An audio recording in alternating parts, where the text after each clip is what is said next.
Cybercultura, comunicação em rede, pós-verdade. Será a arte de manipular multidões? Estaremos aqui entrevistando a docente e jornalista Andréa Souza para esclarecer algumas das principais questões quando o assunto em foco são as fake news. Vem conferir com a gente. Obrigada, Andréa, por ter aceito o nosso convite e vamos começar a primeira pergunta. Existe diferença entre boatos, fake news e opinião? Em última análise, a gente diz que sim, né?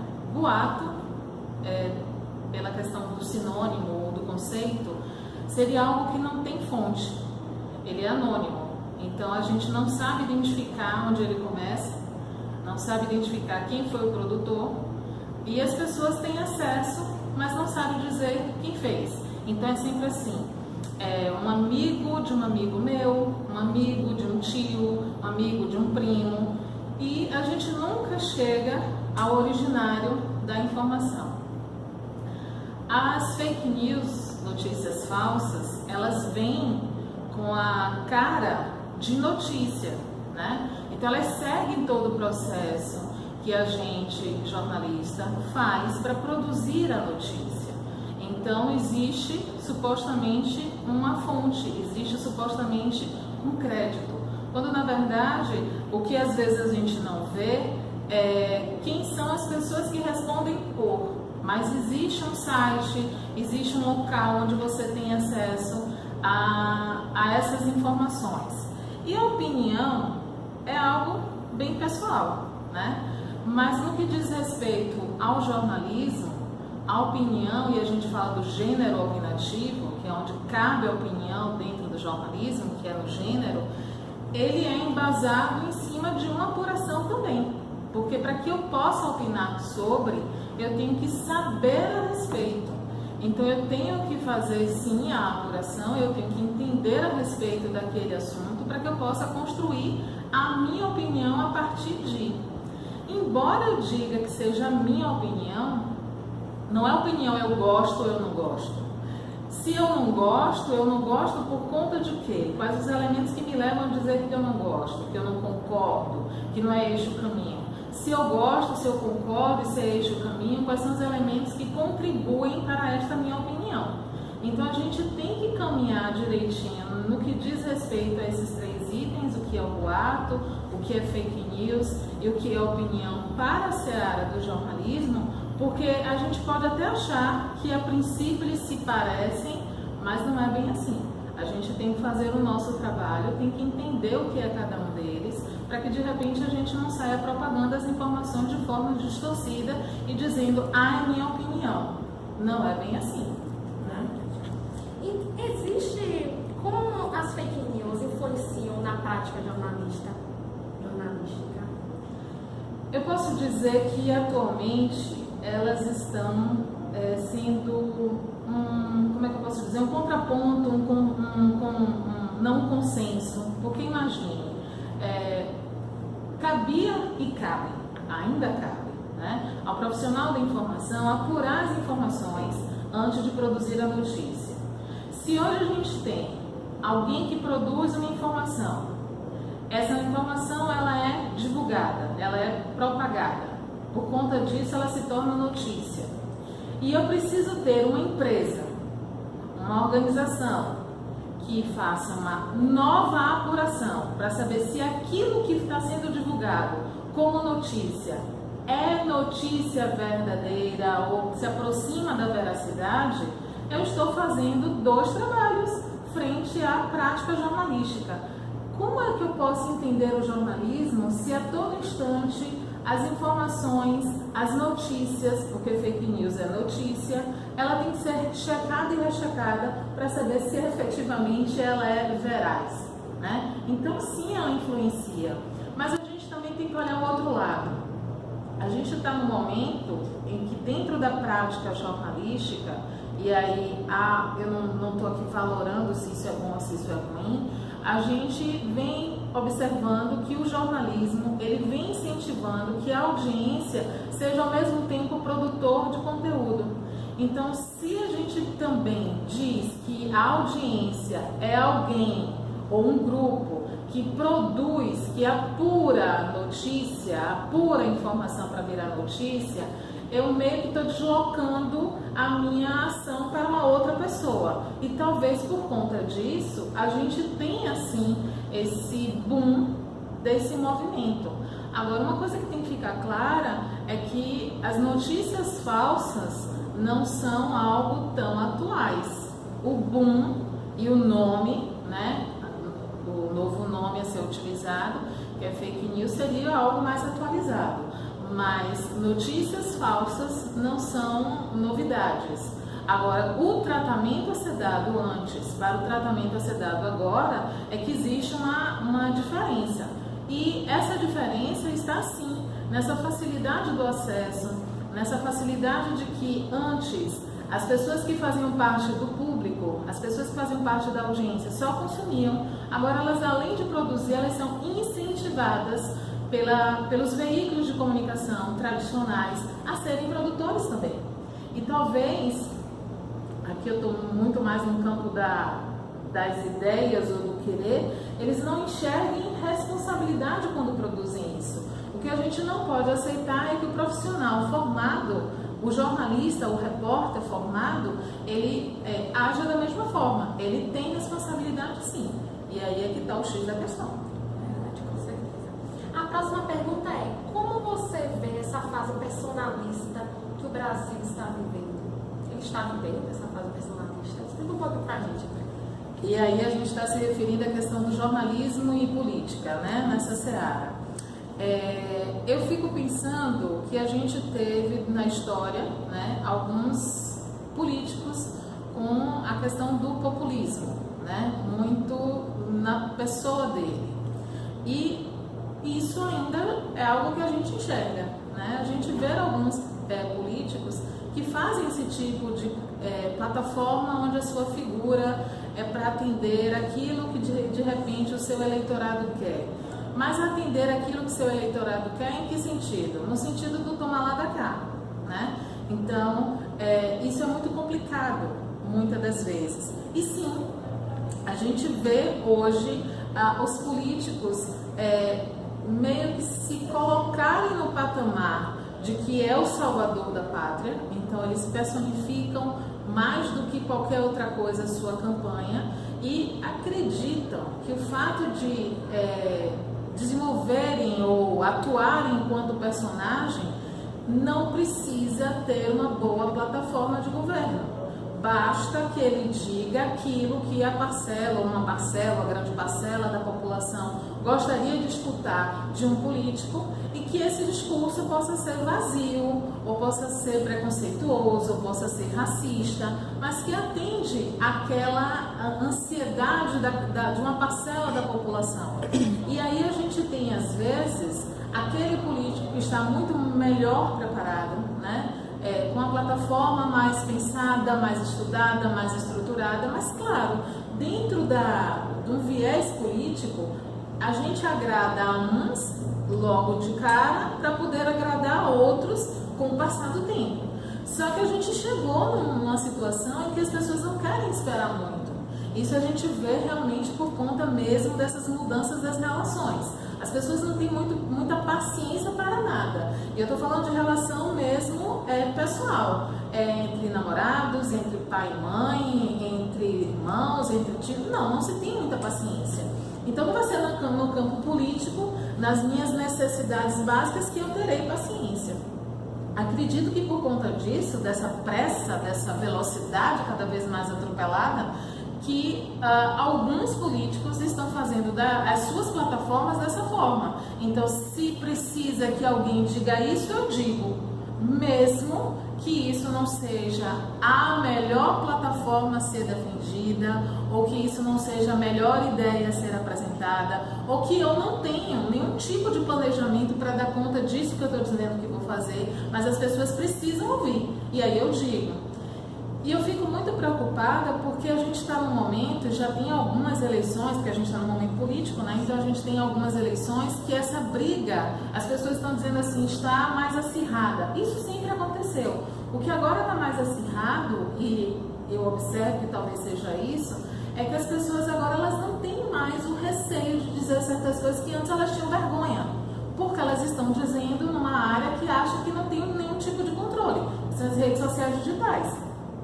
Muitas pessoas acreditam que lá nas redes sociais digitais é um mundo paralelo, onde eu não sou policiado, onde eu não sou visto, onde as pessoas não me alcançam, onde eu não terei sanção, onde eu posso fazer tudo, a rede é minha e eu faço o que eu quiser. Não é bem assim. Eu acredito que a pessoa tem que entender que ali é mais uma forma de relacionamento, é mais uma forma de travar contato com as pessoas, e a gente tem que se comportar nas redes sociais digitais da mesma forma como a gente se comporta dentro de uma sala de aula, dentro de um consultório médico, dentro de um departamento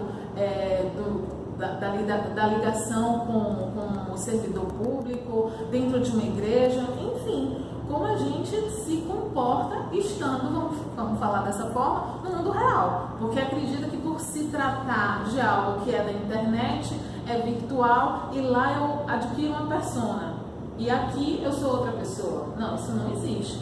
Então a gente tem alguns políticos que estão agindo dessa forma. Eu estou criando um personagem, estou desenvolvendo esse personagem, estou atendendo a demanda daquela população, daquele grupo de pessoas, ou de uma questão social que precisava ser respondida, e aí eu vou responder. Eu acredito que seja por essa linha, sim. Vimos que a polarização política fez com que vários sites com grande viés ideológico fossem criados. Então, como isso interfere na votação, nas votações?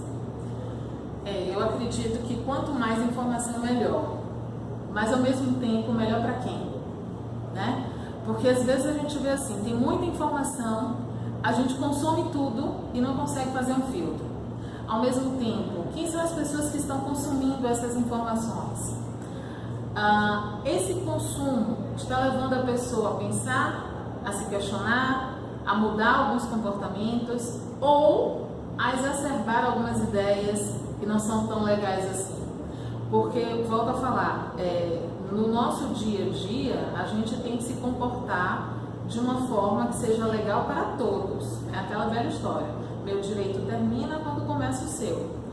E a gente vem percebendo que ainda nesse contato do dia a dia, as pessoas meio que estão extrapolando, né? Então, se a gente no dia a dia encontra casos de pessoas que extrapolam nas suas relações, eu fico me perguntando se a quantidade de informação política, ou política partidária, ou políticas públicas, ou o que quer que seja, se isso está sendo feito, ou se isso está sendo consumido, ou se isso está sendo debatido. Porque uma coisa que sempre me incomodou tá, vamos lá, a gente produz as informações, mas onde a gente discute ela? Porque nas redes sociais digitais ninguém quer discutir, as pessoas só querem ganhar, né? Então você tem que mudar o seu ponto de vista, se você não muda eu vou te bloquear, eu vou deixar de te seguir, ou o que quer que seja. Aí a gente vem para a academia, para as universidades. Há uma ideia distorcida que dentro das universidades é sempre ligada à questão da esquerda, né? A depender da universidade, a depender do curso, a gente tem as ideias de que as pessoas estão trazendo, ou estão conscientizando, ou estão politizando, ou estão fazendo lavagem cerebral nesse sentido, né? Outros cursos são mais voltados para a questão da direita, de centro, etc. Mas por que não a gente permitir a discussão, abrir a discussão de forma saudável? Mas as pessoas não conseguem, porque acredita que política partidária tem a ver com paixão, né? Então muitas pessoas, e eu sempre dizia isso, e eu não sei se eu vou deixar de dizer ou não, que existiam os 3 temas que eu não discutia, que era futebol, política e religião, né? Eu não sei se eu deixo de discutir de repente futebol. Não me sinto uma pessoa mais inteirada do assunto, mas eu ainda acho que é possível você ter uma discussão saudável, mesmo com aquelas pessoas que são apaixonadas, encegueiradas, cegas pelos seus times. Com religião, a gente ainda tem muita briga. Todo mundo, ou a maioria das pessoas, acredita que aquela que professa é a melhor do que a outra. mas a gente já vê alguns movimentos de acolhimento, as pessoas de entender o outro, de ouvir, né? Mas na política, quase todo período eleitoral, a gente vê os ânimos mais exaltados, a gente vê as discussões e a gente vê muitos rachas. São pessoas que deixam de falar com familiares, são pessoas que deixam de falar com amigos, são pessoas que se afastam por conta disso. Então eu me questiono, essa produção maciça de informação serve para quê? Porque se eu gosto do partido A, eu só vou consumir informação do partido A? E os outros partidos e as outras plataformas servem para quê? Para que eu pudesse ampliar o meu conhecimento a respeito disso. Mas eu vou ampliar sozinha? Se eu não encontro alguém com quem eu possa discutir, debater, apresentar as minhas dúvidas em relação até do partido que eu milito, ou seja lá o que for, porque não é a militância burra, aquela que quer fazer a lavagem. Tem que ser as pessoas entendendo que tudo existe um lado positivo e um lado negativo. A gente tem que dar a mão para os dois lados.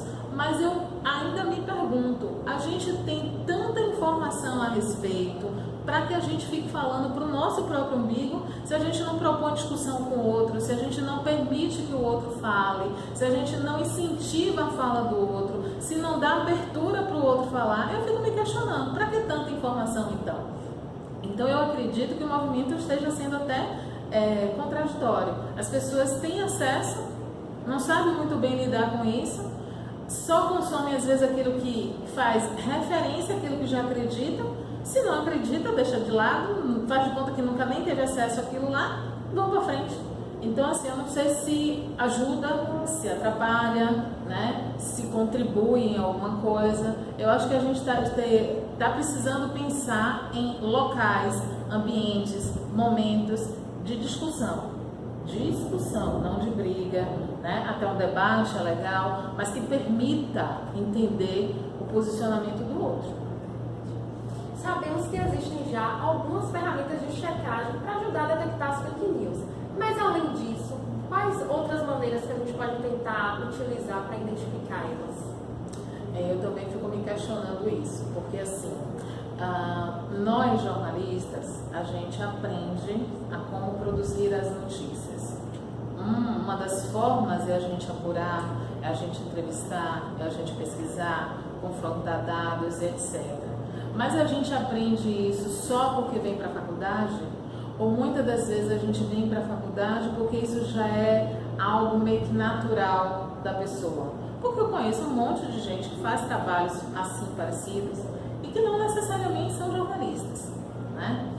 Mas aí esqueçamos que somos jornalistas, que a gente está fazendo esse levantamento, que a gente está apurando, está confrontando e etc. O caminho poderia ou deveria ser esse.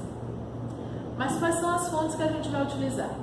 Né? Quais são as fontes que são consideradas confiáveis? Quais são as fontes que são consideradas isentas? Mas ainda assim, que a gente consiga identificar um ou outro, né? Que são confiáveis, que são isentas, que fazem um trabalho bem feito, que se houver alguma informação equivocada, a gente acredite que tenha sido por erro de percurso e não porque quis passar a informação sabendo que estava equivocada, enfim. Mas eu fico me questionando a boa parcela da população que não tem acesso aos meios de comunicação, à internet, que isso me incomoda muito das pessoas dizerem, mas tudo você encontra na internet. Mas quem é que tem acesso? E essas pessoas que têm a dificuldade de acesso, quando têm acesso, elas sabem utilizar a ferramenta? Então, como é que a gente pode checar essas informações? Então, a gente tem um contrassenso atualmente, né? A gente tem os veículos de comunicação, seja eles tradicionais ou não, aqueles que estão na internet ou não, mas esses mesmos veículos de comunicação sentiram às vezes a necessidade de formar um braço dentro da sua empresa de checagem de informação, né? É muito engraçado que eu venho acompanhando principalmente as entrevistas de alguns candidatos a presidente e tem um determinado site que é de checagem de informação que o presidente deu entrevista, seja para qual veículo for, esse site faz uma matéria falando o que foi fato e o que foi fake na fala do candidato. será que, na medida que o entrevistador, né, está ali entrevistando o presidenciável, o candidato a presidente, faz a pergunta, ele não tem como já perceber se aquilo é fake ou se aquilo é fato? Precisa que a coisa seja divulgada, porque na maioria das vezes isso são entrevistas de TV, então as pessoas assistem. Quantas que assistem têm acesso a esse texto, que é impresso e que está divulgado na internet? Quantas pessoas que fazem acesso a informações por TV cruza com o que é escrito no jornal? Quantas pessoas que leem jornal, que está cada vez menor o número de pessoas que leem o jornal, fazem esse cruzamento com as informações que estão na TV, que estão em sites da internet, né? Então, assim, eu acho uma verdadeira loucura o período que a gente está vivendo, que a gente precisa fazer o trabalho 2 vezes, porque já que eu apurei, por que tem que ter uma outra empresa para dizer que o que eu apurei é fato ou é fake? Né? E por que tem que ter uma empresa para chancelar aquilo que foi publicado pelo veículo no qual eu trabalho, para dizer que o meu trabalho é fato ou é fake? E para que mesmo eu me dou o trabalho de publicar algo que é fake? Qual o objetivo, qual o interesse? Na disciplina de teoria a gente fala a respeito disso, né? Interesse. Mas a gente sempre acredita, e eu posso até ser considerado Alice, que acredita nas coisas, a gente sempre acredita que os equívocos cometidos não tenham tido interesse de deturpação do profissional. Se ele cometeu alguns, que tenha sido por conta da prática mesmo, talvez a fonte não tenha tido interesse de revelar tudo, e aí aquelas informações que a gente conseguiu, a gente tem que trabalhar daquela forma. Mas é um momento meio estranho, você tem que ter a todo tempo alguém para chancelar a informação que você passa. E aí depois você recebe lá o símbolo, fato ou fake. E aí? E isso muda no que no consumo dessas informações? Eu fico me questionando em relação a isso. Quem apura, porque apurar é o verbo que a gente usa, mas na população, quem apura se aquela informação que ele consumiu 1 hora atrás é fato ou é fake? Consumido, está consumido, né? E aí? Quando alguém questiona na sua roda de amizade, rapaz, eu já vi, isso é fake. Aí eu vou voltar, porque muitas das vezes, como eu falei, fake news ou notícia falsa tem a cara da notícia, ela traz todas as características de notícia. A audiência está acostumada a identificar aquilo como uma notícia, não como uma publicidade, não como uma propaganda, sabe que aquilo é notícia. Então por que alguma coisa tem que chamar a atenção dele se ele só está acostumado a consumir? Se for algo muito gritante, algo que ele tem um conhecimento a priori, talvez ele se sinta incomodado, mas do contrário, não. Então ele vai consumir como se verdade fosse, como se veracidade fosse, vai passar adiante e sabe-se Deus quando é que ele vai descobrir que era fake e não um fato, né? Então a gente está vivendo um momento bem esquisito, bem doido, para dizer no mínimo, né? Quando falamos em fake news, sempre existe a questão sobre a relação dos boatos versus o direito de liberdade de expressão. Como você analisa essa questão?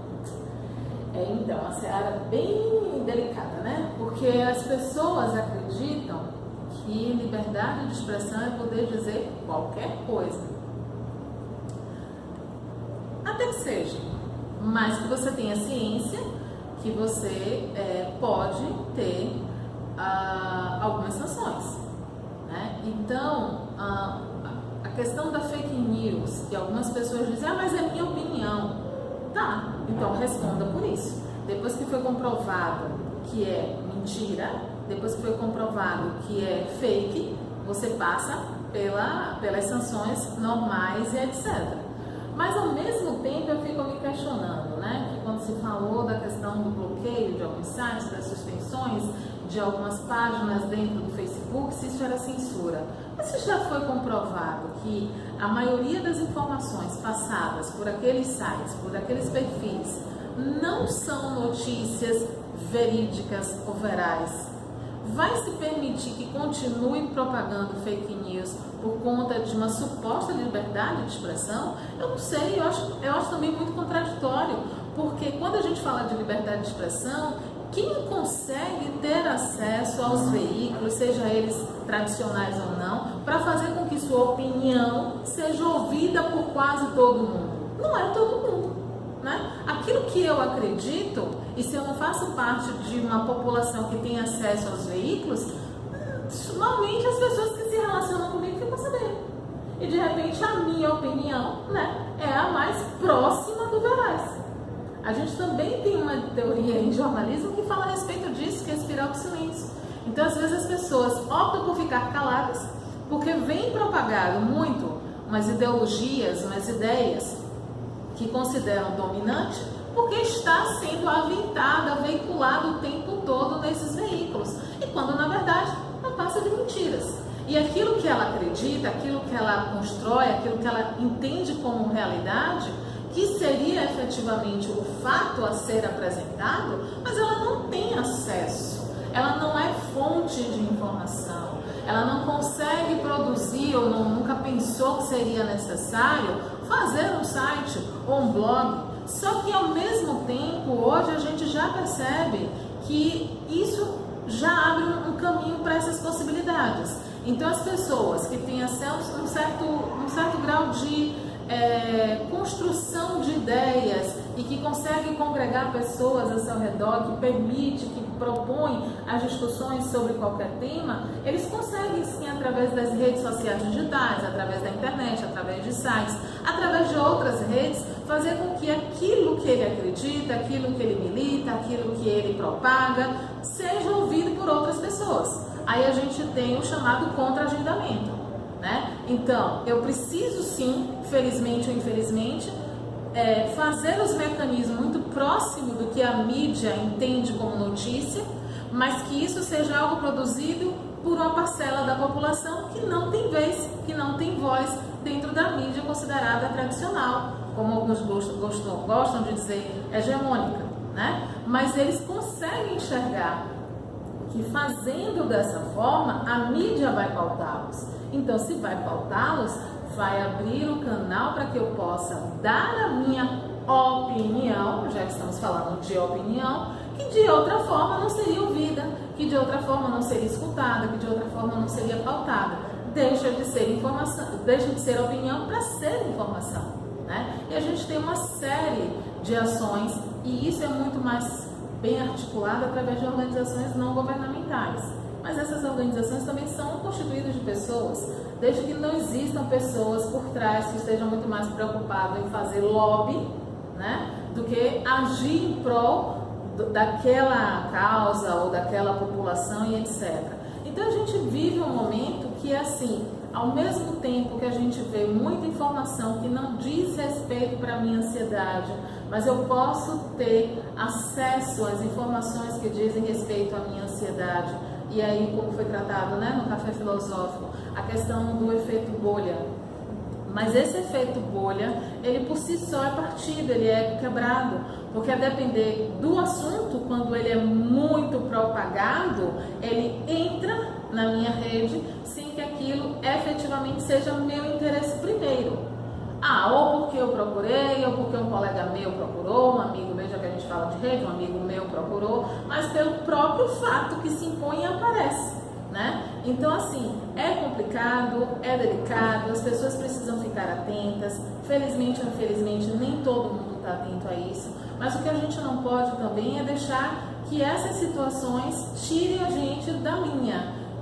Não, eu vou consumir essa informação porque ela parece com uma notícia, alguém disse que era fake, não é possível, mas se todos os veículos de comunicação deram, eu tenho que acreditar que a notícia errada está você que está mentindo, né? Então, onde você viu, onde você leu, quais são as suas fontes, por que não, né? Se permitir olhar o que o outro está te apresentando. De repente é interessante ouvir também, não custa nada. Ou, na medida do possível, tentar você fazer a sua apuração, cruzamento das informações. Dá trabalho? Dá, mas a gente está num momento que não dá pra gente consumir tudo de qualquer forma. Se a gente não tiver certeza, eu sempre brinco assim, se aquilo pra mim soou estranho, eu não tenho certeza, eu não passo adiante. Se aquilo pra mim está ridicularizando um gênero, uma parcela da população, ou seja lá o que for, eu não passo adiante. Se vem em tom de humor, eu nem consigo rir. Com certeza. Chegamos ao fim dessa entrevista maravilhosa, infelizmente, né? Porque foi incrível.